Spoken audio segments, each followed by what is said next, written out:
요한계시록 이제 세 번째 강의 시간이 되겠고요. 이제 저번 강의에 이어서 이제 1장 7절 그가 구름을 타고 오시리라. 이미 이제 잘 설명했어요. 저번 강의에. 에르게타이는 현재형이다. 그리고 구름을 타고 온다라는 것은 왕권, 바실레이아, 킹덤을 의미하는 것이지 뭐 영으로 오시는 것도 아니고 먼 미래에 임할 파루시아가 아니라 이미 그는 오고 있다. 주님의 왕권은 이미 오고 있다. 언제부터요? 오순절 성령 강림 사건을 통하여 주님이 He is coming with cloud. 주님의 왕권, 바실레이아, 킹덤은 계속 오고 있다라고 제가 저번 강의에 강조했고요. 그 1장 7절에 보면 또 이런 구절이 있어요. 각 사람의 눈이 그를 보겠고 그를 찌른 자들도 볼 것이요 땅에 있는 모든 족속이 그로 말미암아 애곡하리니. 근데 이 구절을 또 잘 해석을 해야 됩니다. 왜냐하면은 이 의미가 무엇이냐 이 말이에요. 보통 우리는 이제 주님이 파루시아 하실 때에 심판을 받으니까 심판 때문에 우리가 통곡한다. 심판의 두려움 때문에 우리가 뭐 통곡한다, 애통한다라고 해석을 하잖아요. 근데 그건 아니에요. 제가 이제 그것은 아니다. 여기서 말하는 애곡은 오순절 성령 강림 사건을 통한 회개의 애곡이다. 회개하고 주님을 믿는 그런 방식의 회개를 의미하는 것이지 주님이 파루시아 하실 때에 심판을 받기 때문에 통곡하는 그런 애곡이 아니다. 이제 그런 관점에서 제가 이제 설명을 쭉 해 나가려고 그래요. 이제 이처럼 마태복음 16장 28절과 연관해서 해석을 해야 됩니다. 자, 볼게요. 마태복음 16장 28절 중요한 구절이거든요. 진실로 너희에게 이르노니 여기 서 있는 사람 중에 죽전에 인자가 그 왕권을 가지고 오는 것을 볼 자들도 있느니라. 이렇게 말씀하셨어요. 중요한 거는 여기 왕권이 나오죠. 바실레아 말합니다. 바실레아. 죽기 전에란 말이죠. 주님은 이제 이 말씀을 누구에게 했냐면은 제자들에게 하고 있는 거예요. 그러니까 너희 여기 제자들 중에 죽기 전에 인자가 그 바실레아 왕권을 가지고 오는 것은 그 에르게타이의 현재 분사형이에요. 에르코메논. 그러니까 에르게타이의 현재 분사형입니다. 에르코메논. 가지고 오는 것을 볼 자들도 있느니라. 이것을 보통 우리가 어떻게 해석하냐면은 이 죽기 전에라고 하는 말을 뭐 그들이 뭐 영으로 이미 영으로 뭐 천국에서 영으로 주님이 오실 것을 볼 것이다라고 말하는 사람도 있고요. 근데 이러한 구절이 또 하나 있어요. 마태복음 26장 64절 아주 중요한 구절입니다. 이것도 마태복음 26장 64절 예수께서 이르시되 내가 말하였느니라. 그러나 내가 너에게 이르노니 이후에 인자가 권능의 우편에 앉아있는 것과 하늘 구름을 타고 오는 것을 너희가 보리라. 이렇게 여기서 똑같은 거예요. 오는 것을 에르게타이의 현재 분사형이에요. 에르코메논 보리라. 누구에게 한 말씀입니까? 이것은 주님이 그 사내들인 공의회에서 재판을 받는 과정 중에 예수님을 재판하는 자들 있잖아요. 뭐 대제사장, 장로, 뭐 사두개인, 바리새인 그들 앞에서 말하는 거예요. 너희가 누구냐면 그들 말하는 거예요. 예수님을 재판하는 그 사내들인 공의회 그들에게 말하기를 예수님이 너희가 이후에 인자가 권능의 우편에 앉아 있는 것과 하늘 구름을 타고 오는 것 에르코메논 현재 분사형입니다. 그걸 너희가 보리라고 말씀하셨어. 그러니까 이 구절을 우리가 잘 해석을 못하는 거예요. 어떤 분들은 이 구절을 그것은 이제 주님이 파루시아 하실 때에 뭐 저기 불신자들이 그렇게 본다는 것을 이제 상징적으로 말해주는 거야. 이렇게 이것도 메타포로 또 해석을 해요. 그럼 메타포로 할 때는 메타포로 해야 되고요. 문자로 할 때는 문자로 해야 돼요. 근데 이 구절에서는 메타포로 해석하면 안 돼요. 또 어떤 분들은 그들이 이제 지옥에서 뭐 심판을 받았으니까 불신자들이니까 지옥에서 주님이 우편에 앉아서 구름 타고 오는 것을 보겠지, 이렇게 또 해석하는 분도 있어요. 그러니까 제가 강조하잖아요. 메타포는 메타포로 볼 때가 있고요, 문자로 해석할 때는 문자로 해석을 하셔야 돼요. 그러니까 아까 읽은 마태복음 16장 28절과 26장 64절은 문자적으로 해석을 하셔야 돼요. 여기는 메타포가 들어가지 않아요. 이미 주님이 그 대상자, 이미 그 예수님의 그 제자들에게, 또는 예수님이 재판을 받으실 때 예수님을 재판하시는 그 사내들인 공임에 그들에게 이미 말씀하셨잖아요. 분명하게 예수님이 또박또박하게 말씀하셨잖아요. 이거 상징도 아니고 메타포도 아니에요. 그냥 문자 그대로 이곳 해석을 하셔야 돼요. 너희가 죽기 전에 그 왕권 바실레아를 가지고 오는 것을 본다라고 분명히 말씀하셨잖아요. 그럼 그렇게 해석을 해야 돼요. 근데 문자적으로 해석을 하려니까 해석이 안 되잖아요. 이건 뭐 파루시아, 아니 이거 마지막 파루시아인데 이거 어떻게 그들이 본단 말인가. 그러니까 제가 말씀하는 의도는 이것은 파루시아가 아니라 왕권을 의미하기 때문에 이미 오순절 사건을 지금 말씀하고 있는 거예요. 주님이 오순절 사건에 주님이 그 바실레아 왕권 킹덤이 오고 있음을 그 제자들에게, 또 예수님을 재판하는 그 사내들인 공회 그들에게 주님이 말씀하고 있다라고 하는 것을 제가 좀 강조하는 거예요. 그러니까 이걸 잘 성경을 해석을 하실 때 잘 하셔야 됩니다. 그러니까는 문자는 문자로 할 때는 문자로 해석해야 되고요, 메타포는 메타포로 해석을 해야 돼요. 그러니까 어떤 사람들은 자꾸 거꾸로 해석을 한다니까요. 아니 메타포로 문자로 해석하는 사람들이 있고 문자로 해석할 건 또 메타포로 해석하는 사람들이 있으니까 거꾸로 해석을 하니까 성경이 안 풀리잖아요. 그러니까는 요한계시록 1장 7절의 말씀과 마태복음 16장 28절의 말씀과 마태복음 26장 64절의 말씀을 연결해서 해석을 해야 된다 이 말이에요. 제가 지금 강조하는 것은, 즉 에르케타이의 현재 분사형 에르코메노는 현재 분사형이잖아요. 진행형. 즉 주님은 바실레아, 특히 이제 명확한 것은 마태복음 16장 28절에 이미 바실레아라고 확실히 주님 못 박았어요. 그러니까 바실레아 왕권을 가지고 온다는 거야. 왕권이 온다는 거야. 왕권이. 주님이 재림한다는 얘기가 아니라 주님이 파루시아 한다는 게 아니라 주님의 왕권이 온다는 거예요. 왕권이 에르코메론. 이것을 이제 마태복음 26장 64절에도 인자가 권능의 우편에 앉아 있는 것과 하늘 구름을 타고 오는 것. 하늘 구름도 뭐예요? 왕권을 상징하잖아요. 다니엘, 저번 강의에 살펴본 것처럼 다니엘 7장 13절 14절 봤더니 이 구름은 왕권을 상징하는 메타포라 이 말이에요. 진짜 예수님의 손오공이나 뭐 도사처럼 구름 타고 오는 게 아니죠. 주님이 지팡이 짚고 하얀 도복을 입고 하얀 수염을 기르면서 구름 타고 하늘에서 도사처럼 쑥 내려오는 게 아니라, 구름이라고 하는 것은 메타포입니다. 이것은 뭐예요? 왕권, 바실레아, 킹덤을 상징하는 메타포라 이 말이에요. 그래서 정의를 좀 합니다. 왕권을 이처럼 받아오고 계시는 주님을 모든 사람들이 보는 거예요. 이것은 이제 왕권을 상징하는 거예요. 주님은 당연히 하나님 보좌 우편에 앉아 계시는 거예요. 아직은 파루시아 하기 전까지는. 이와 유사한 구절이 아까도 말한 것처럼 한 번은 제자들에게 신앙 고백을 물어본 이후에, 하나는 또 주님이 돌아가시기 전 재판을 받는 중에서 주님이 두 번 말씀하셨어요. 확실하게. 주님은 제자들에게 여기 서 있는 사람 중에 죽기 전에 인자가 그 왕권을 가지고 오는 것을 볼 자들도 있느니라라고 하는 이해할 수 없는 말씀을 하셨어요. 그러니까 이 구절을 잘 이해를 못하는 거야, 많은 사람들이. 이것은 주님이 이거 뻥치는 거 아니야? 이거 뻥치고 있네. 오긴 뭘 와. 누가 봐 보기는 이들이 죽어서 죽은 영혼이 된다고 본다는 얘기가 뭐야? 이렇게 우리가 오해를 하는 이유는 그 왕권의 의미를 이해를 잘 못하는 거예요, 우리가. 그리고 그 에르케타이의 현재 분사형 에르코메논을 이해를 못하니까는 자꾸 성경 해석을 오해를 하는 겁니다. 그리고 주님이 재판 받으실 때에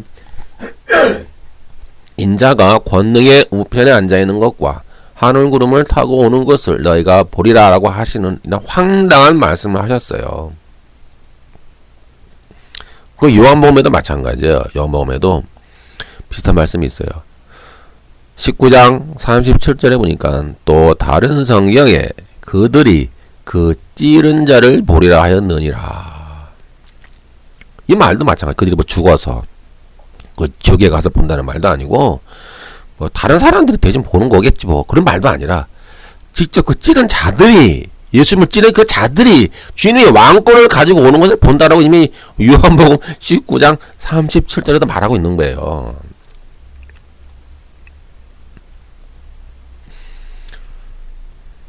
이제 그럼 어떻게 제자들이나 재판하는 자들이나 찌른 자들이 어떻게 주님이 하늘 구름을 타고 오는 것을 본다 이 말인가? 이걸 메타폰인데 이거를 자꾸 우리가 문자적으로 해석하니까 또 이 부분은. 그러니까 문자로 해석할 때는 문자로 해석하고요. 메타폰을 또 메타폰 해석을 잘 하셔야 돼요. 아주 먼 미래에 주님의 파루시아 사건인데 어떻게 볼 수 있겠는가? 뭐 죽은 영혼들이 돼서 본단 말인가? 어떤 자들은 이 찌른 자들이요. 이 불신자를 대표한대요. 찌른 자는 불신자를 대표하기 때문에 주님이 재림하실 때에 불신자들이 자기에게 다가올 심판을 알고 애통한다 라고 또 가르치기도 해요. 근데 그건 아니죠. 그런 말은 아니라 이 말이에요.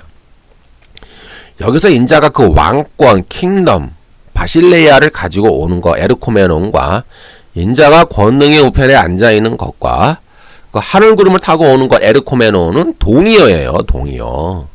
온다라고 하는 그 에르케타의 현재 분사형 에르코메노는 The Son of Man coming in His Kingdom 그런 뜻이죠. 영어로 하면은 주님은 그 왕권을 특히 인자라는 말도 같은 말. 주님이 자꾸 인자 그러잖아요. 인자가 뭐냐? 사람의 아들인데 인자라고 하는 말씀을 쓰신 이유도 다니엘 7장을 염두에 두고 이미 하시는 거예요. 주님이.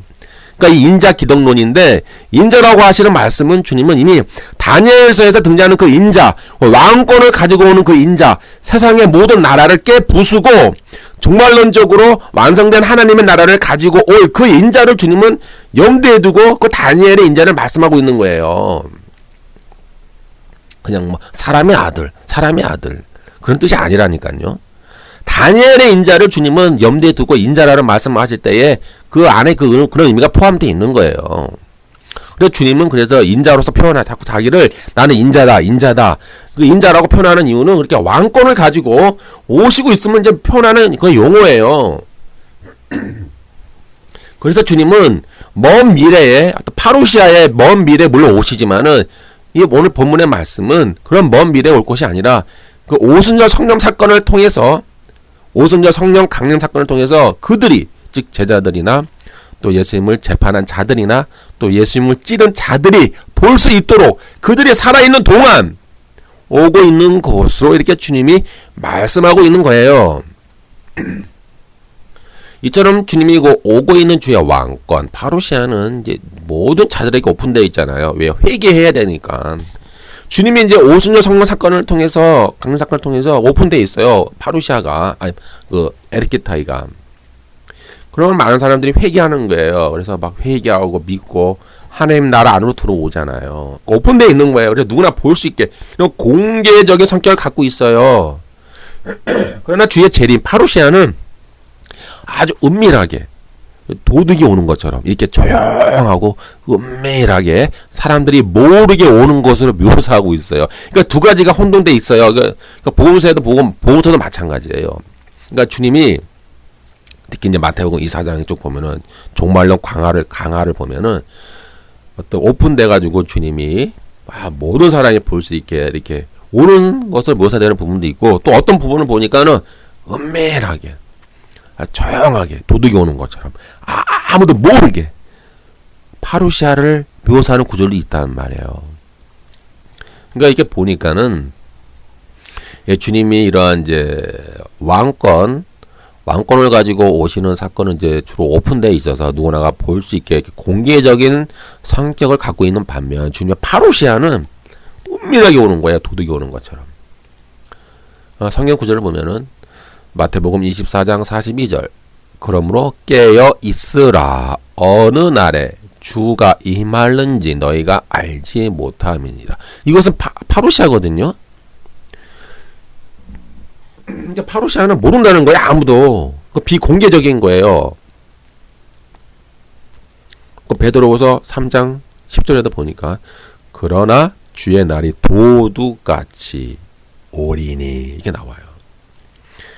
데살로니가 전서 5장 2절에도 주의 날이 밤에 도둑같이 이룰 줄을 너희 자신이 자세히 알기 때문이라 이렇게 나오고 있죠. 마태복음 24장 39절에 보면 홍수가 나서 그들을 다 멸하기까지 깨닫지 못하였으니 이렇게 나와요. 인자의 임함도 이와 같으리라. 여기서 이제 파루시아거든요. 파루시아 때는 모른다는 거예요. 홍수가 나서 그러니까 노아 홍수를 이제 예수님이 비유로 말씀하시는데 자기가 멸망당할 때까지 자기가 죽는다는 걸 모르는 거예요. 노아 창세기를 보니까 경고를 계속 했잖아요. 멸망당한다. 회개하라. 그리고 노아가 진짜 방주를 만들었지 않습니까? 그래도 그들은 깨닫지 못했다는 거예요. 멸망당할 때까지 자기가 심판이라는 걸 모른다는 거예요. 깨닫지 못한다. 그처럼 인자의 파루시아도 그렇게 은밀하게 온다라는 거죠. 그 데살로니가 전서 5장 3절에도 그들이 평안하다 안전하다 할 그때에 임신한 여자에게 해산의 고통이 이름과 같이 멸망이 갑자기 그들에게 이르리니 결코 피하지 못하리라 이렇게 나오잖아요. 예. 갑자기 도둑같이 깨닫지 못하게 아주 은밀하게 이렇게 파루시아가 오는 방법도 있고 오늘 이제 그 요한계시록 1장 7절에 있는 말씀처럼 오픈돼 가지고 공개적으로 오픈돼서 다 그들을 보고 막 회개하고 통곡하는 사건이 이제 오픈되어 있는 것처럼 두 가지가 약간 달라요, 모습이. 그래서 이제 다시 그 해석을 하려는 거예요. 도대체 그를 보겠고 찌른 자도 볼 것이요. 애곡이 도대체 뭐냐 이 말이에요. 요한계시록 1장 7절에 있는 애곡하리라 애곡 도대체 무슨 애곡이냐 이 말이에요. 이제 주님이 오고 있는 왕권의 징표인데요.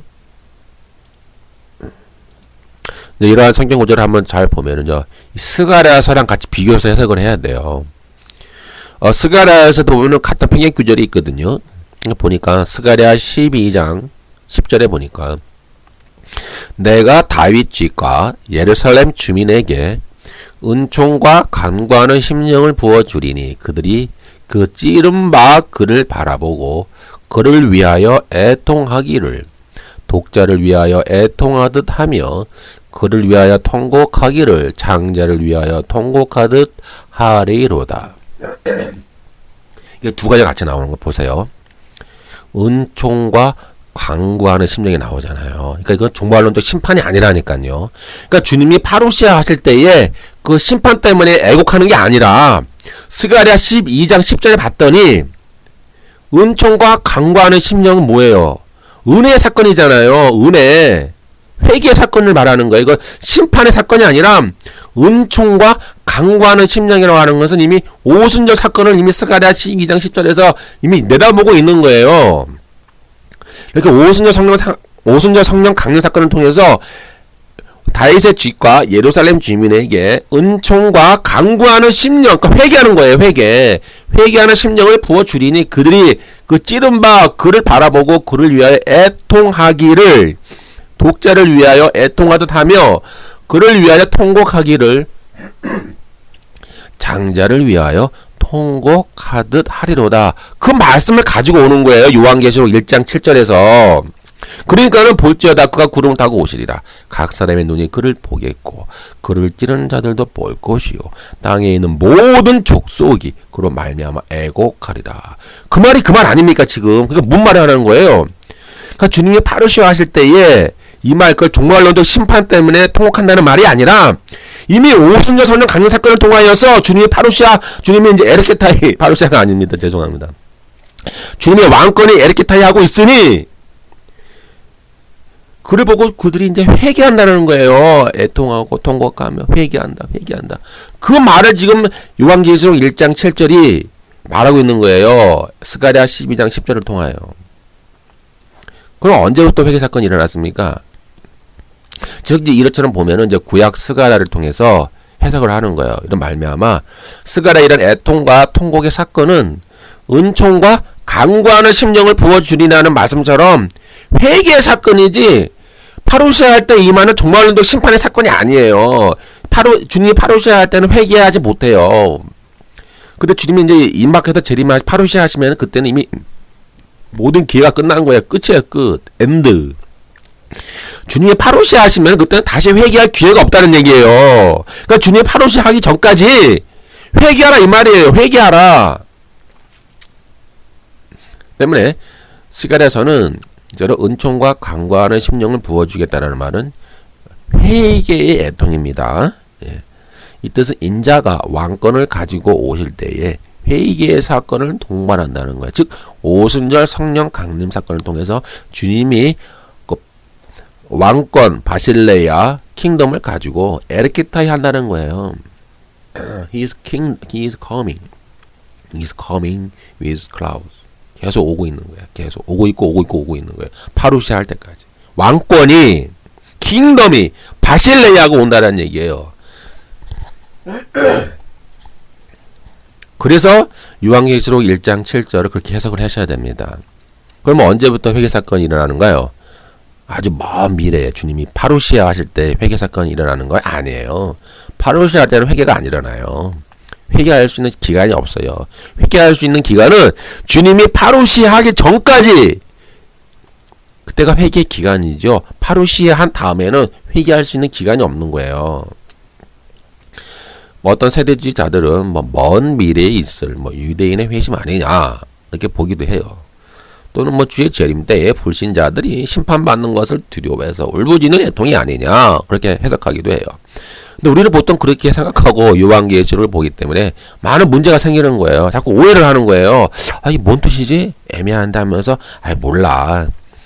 주님이 재림할 때 그런 일이 일어났겠지. 이렇게 우리는 막 뭉뚱그려 막 뭐라 집어넣고 해석을 하는 거예요. 근데 그것이 아니라는 거죠. 우리는 요한계시록의 예언이 이제 먼 미래에 일어날 어떤 7년 대환란 그때 일어난 일로만 보고 읽기 때문에 많은 오류에 봉착하고 있는 거예요. 지금 우리는 해석을 많이 잘못하고 있는 거죠. 그럼 우리가 언제부터 애통하고 통곡한단 말입니까? 그 사도행전 2장을 봐야 돼요. 사도행전 2장을 봤더니 바울이 말을 해요. 사도행전 2장 37, 38절. 그들이 이 말을 듣고 마음에 찔려 베드로와 다른 사도들에게 물어 이르되 형제들아 우리가 어찌할꼬 하거늘 베드로가 이르되 너희가 회개하여 각각 예수 그리스도의 이름으로 세례를 받고 죄사함을 받으라 그리하면 성령의 선물을 받으리니 이렇게 말하고 있잖아요. 이미 사도행전 2장이 일어나고 이미 성취가 됐어요. 그 말하는 거예요. 지금 요한계시록 1장 7절이. 물론 이제 사도행전 사건이 먼저 일어났지만은 원래 요한계시록 그 이후에 쓰여졌죠. 근데 그 사건을 이미 이제 요한계시록에서 사도 요한이 이렇게 어떤 메타포를 통해서 말을 하는 거예요. 이미 사도행전 2장에서 오순절 성령 강림 이후에 예루살렘에 모인 수많은 순례자들이 있었잖아요. 전국에서 모인, 전 세계의 나라에서 모인 순례자들이 이제 사도 베드로가 설교를 하잖아요. 성령이 충만하다 설교가 그들이 회개했어요. 수많은 순례자들이 회개했잖아요. 그리고 마음에 찔려 우리가 어찌할꼬 좀 통곡하고 있잖아요. 애통하고 있잖아요. 그 말을 스가랴 12장 10절에서 말하고 있고 요한계시록 1장 7절에서 이미 말하고 있는 거예요. 그 이후로 수많은 유대인들과 이방인들이 오순절 성령 강림 사건 이후에 회개하고 복음을 듣고 회개하고 애통해하면서 전 세계에 흩어지면서 교회를 많이 세워 나갔잖아요. 그러니까 사도행전은 그러므로 이 땅에 오시는 주님의 왕권이 복음을 듣고 회개함으로 사마리아와 땅끝까지 확장되고 있음을 지금 생생하게 기록하고 있어요. 사도행전이. 근데 그 말이 요한계시록에 다시 말하고 있는 거예요. 반복해서. 스가랴의 예언은 오순절 성령 강림 이후 여러 회개의 사건을 통해 이미 성취되었고 지금도 이루어지고 있어요. 그리고 앞으로 계속 주님이 파루시아 할 때까지 이루어질 거예요. 그리고 앞으로 주님이 파루시아 하기 전에 이방의 충만한 숫자가 차면은 저 유대인들이 회개하겠죠. 팔레스틴에 있는 이스라엘 국가가 아니라 전 세계에 흩어져 있는 유대 종교를 신봉하는 유대인들이 그들이 주님 앞으로 돌아온다는 회심 사건이 있지 않습니까? 혈통적 유대인이 어디 있어요, 요즘요? 2000년 동안 혈통적 유대인이 어디 있습니까? 뭐 DNA가 있습니까? 뭐 유대인이라고 유대인이라고 하는 뭐 DNA가 있어요? 없어요. DNA 검사한다고 너는 유대인이고 너 유대인 아니야? 그 구별을 어떻게 해? 못해요. 뭐 아브라함의 DNA를 지금 갖고 있어요? 아브라함이 죽은 아브라함의 DNA를 지금 갖고 있어가지고 그 DNA 샘플이 있어서 그 DNA 검사를 해가지고 너는 유대인이야, 넌 유대인 아니야? 검사할 수 있나요? 못해요. 그럼 뭐 어떤 유대인을 말하는 겁니까? 유대 종교를 신봉하는 사람들. 유대 종교를 믿고 유대 종교의 율법을 지키며 지금 살아가고 있는 전 세계에 흩어져 있는 유대인 종교를 신봉하고 있는 사람을 말하는 거예요. 그리고 그들이 이방인의 충만한 숫자가 차면은 회심한다라고 로마서 12장에서 사도 바울이 말하고 있지 않습니까? 그것이 이제 파루시아가 임박해서 파루시아 오기 전에 그렇게 일어난다는 것이죠.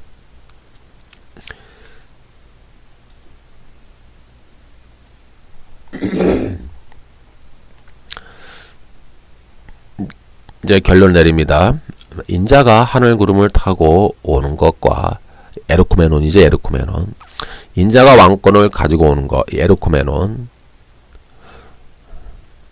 같은 동의어예요. 그러니까 인자가 하늘 구름을 타고 오는 것과 그러니까 제자들에게 하신 말씀 또는 주님이 재판 받을 때 하는 그 재판 받을 때 그들에게 하신 말씀, 인자가 왕권을 가지고 오는 거, 에르코메논과 같은 동의어예요. 즉 오순절 성령 강림은 구름 가운데로 승천하신 주님이 구름과 함께 성부께 가서 왕권을 받아서 다시 이 땅 위에 구름과 함께 오심의 신호탄이에요. 메타포라 이 말이에요. 메타포. 이후로 이제 복음 증거로 인해 오고 있는 주의 이런 왕권은 바실레이아 킹덤은 재림 때까지 파루시아 때까지 지속되고 확장돼 나가고 있는 거예요. 이처럼 말세와 종말은 이제 아주 먼 미래에 실현될 것이라가 아니라 이미 시작된 거예요. 오순절 성령 사건, 강림 사건 이후로 이미 종말에 시작된 거예요. 지상에 전투하는 교회는 오고 있는 주의 왕권에 동참을 해서 세속을 지배하고 있는 사탄의 왕국을 심판해야 돼요. 우리가 그런 언약적 사명이 주어지고 있는 거예요. 그래서 우리는 이 세상에서 왕 같은 왕이면서 제사장으로서의 왕 노릇을 이 땅에서 해야 돼요. 어떻게 하냐고요? 여러분 세상에 나가 여러분이 일하고 있는 일터에서 존재하고 있는 그런 세속의 가치관, 세계관, 그 사탄의 왕국, 어둠의 그런 가치관과 싸우는 거예요. 죄와 싸우라 이 말이에요, 여러분들이. 왜요? 지금 이미 계속 주님의 왕권이 오고 있으니까. 지금 계속 오고 있어요. 주님의 그 왕권의 킹덤이 계속 지금도 오고 있다 이 말이에요. 때문에 신자들이 왕 노릇하며 제사장하며 통치하는 방식은 복음 증거와 아울러 정치, 경제, 사회, 문화 가운데 뿌리박혀 있는 그 바벨론과 어떤 짐승의 어떤 세속적 가치관, 예를 들면 탐욕, 사치, 방탕, 정치 권력, 경제 권력, 만번 숭배, 인간을 상품화하는 것이고 인간을 비인간화하고 인간을 경쟁 구도로 만들어버리고 인간 안에 있는 걸 분쟁과 분열과 인간을 어떤 계급화로 나눠버리고 부를 독점하고 어떤 부패 커넥션과 검은 거래와 이런 지하 경제와 또 이생의 자랑과 안목의 정욕과 이런 육신의 정욕을 우리가 결박하는 거예요, 여러분들이. 주님의 왕권이 지금 오고 있으니까. 여러분들이 그리고 지금 그런 부활의 생명으로 지금 살아가고 있으니까는 그런 부활의 생명을 가지고 여러분들이 세상에 나아가서 왕이면서 제사장의 역할을 감당하는 거예요. 그래서 그런 더러운 것들을 결박하고 추방하여 거룩하게 하는 제사장의 역할을 해야 되며 그곳에 하나님의 나라의 가치관과 하나님의 나라의 목적 뭐예요? 사랑, 긍휼, 자비, 나눔, 협동, 자족, 섬김, 경건, 치유, 회복, 구원 하늘의 생명을 여러분들 거기 이식하는 거예요. 여러분들의 삶의 현장에서 이식하고 그것을 실현하는 것이 바로 왕의 역할입니다. 이것이 통치하는 방식이에요. 예? 번영의 통치? 요런 신사도 운동하는 사람들이 번영의 통치를 주장하잖아요. 그거 다 거짓이라니까요. 성경에는요, 번영의 통치가 없어요. 섬김의 통치, 죄와 싸우는 통치. 이 두 가지 방식이 큰 통치의 방식이에요. 요한계시록은요, 계속 죄와 싸우는 거예요. 짐승과 싸우잖아요. 짐승과 싸우고, 순교하면서 계속 싸우고, 이기다, 계속 이겨나가라. 죄와 싸우는 그러한 이 땅의 성도를 묘사하고 있는 것이 요한계시록이에요. 그것이 통치의 방식이라 이 말이에요. 그것이 우리가 이 땅에서 왕 노릇하는 방식이죠.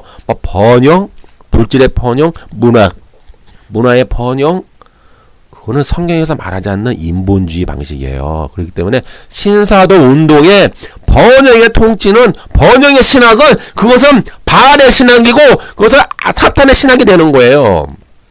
성경에 존재하지 않는 인간의 신학, 짐승의 신학, 바알의 신학, 사탄의 신학이 번영의 신학이고 번영의 통치입니다. 따라서 성도가 높은 자리, 높은 직급, 높은 계급에 올라가고 고지론이죠. 좀 누군가를 여봐라, 일로 와라 이렇게 명령하면서 지배하는 그런 왕의 통치의 개념은 성경에 없어요. 성경에서 말하는 통치는 하나님과 그리스도의 제사장이 되어 우리가 세상에서 주인인 척하는 저 바벨론 제국, 짐승, 저 죄악들과 싸우면서 주님과 함께 왕 노릇하며 다스리는 행위인 것을 우리는 바르게 인식해야 합니다.